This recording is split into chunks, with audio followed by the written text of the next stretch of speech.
बिस्मिल्लाहिर्रहमानिर्रहीम।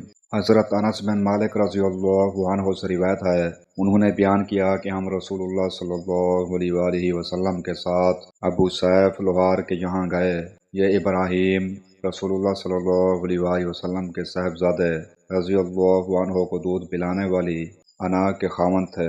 अन हज़ूर सल्लल्लाहु अलैहि वसल्लम ने इब्राहीम रज़ी अल्लाहु अन्हु को गोद में लिया और प्यार किया और सूंघा। फिर उसके बाद हम उनके यहाँ फिर गए, देखा कि उस वक्त इब्राहीम रज़ियल्लाहु अन्हु दम तोड़ रहे थे। रसूलुल्लाह सल्लल्लाहु अलैहि वसल्लम की आंखें आंसू से भर आईं तो अब्दुर्रहमान बिन औफ रज़ियल्लाहु अन्हु बोल पड़े कि या रसूलुल्लाह सल्लल्लाहु अलैहि वसल्लम, और आप भी लोगों की तरह बेसब्री करने लगे। हुज़ूर अकरम सल्लल्लाहु अलैहि वसल्लम ने फरमाया, इब्ने औफ, ये बेसब्री नहीं, ये तो रहमत है। फिर आप सल्लल्लाहु अलैहि वसल्लम दोबारा रोए और फरमाया, आँखों से आंसू जारी हैं और दिल गम से निढाल है, पर ज़बान से हम कहेंगे वही जो हमारे परवरदिगार को पसंद है। और ए इब्राहीम, हम तुम्हारी जुदाई से गमगीन हैं। सही बुखारी हदीस नंबर 1303। साद बिन अबी वकास रज़ियल्लाहु अन्हु रिवायत करते हैं कि रसूलुल्लाह सल्लल्लाहु अलैहि वसल्लम हिज्जतुल विदा के साल 10 हिजरी में मेरी इयादत के लिए तशरीफ़ लाए। मैं सख्त बीमार था।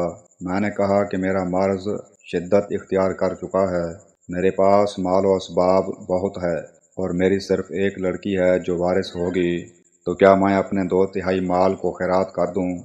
आप सल्लल्लाहु अलैहि वसल्लम ने फरमाया कि नहीं। मैंने कहा आधा। आप सल्लल्लाहु अलैहि वसल्लम ने फरमाया नहीं। फिर आप सल्लल्लाहु अलैहि वसल्लम ने फरमाया कि 1/3 कर दो, और ये भी बड़ी खैरात है या बहुत खैरात है। अगर तो अपने वारसों को अपने पीछे मालदार छोड़ जाए तो ये इससे बेहतर होगा कि मोहताजी में उन्हें इस तरह छोड़ कर जाए कि वो लोगों के सामने हाथ फैलाते फिरें। ये याद रखो कि जो खर्च भी तुम अल्लाह की रज़ा की नीयत से करोगे तो इस पर भी तुम्हें सवाब मिलेगा, हत्ता कि इस लुक़मे पर भी जो तुम अपनी बीवी के मुंह में रखो। फिर मैंने पूछा कि या रसूलुल्लाह, मेरे साथी तो मुझे छोड़कर हिज्जतुल विदा करके मक्का से जा रहे हैं और मैं उनसे पीछे रह रहा हूँ। इस पर आन हज़ूर सल्लल्लाहु अलैहि वसल्लम ने फरमाया कि यहाँ रह कर भी अगर तुम कोई नेक अमल करोगे तो इससे तुम्हारे दर्जे बुलंद होंगे, और शायद अभी तुम जिंदा रहोगे और बहुत से लोगों को, मुसलमानों को तुमसे फ़ायदा पहुँचेगा और बहुतों को, कुफार और मुर्तदीन को नुकसान।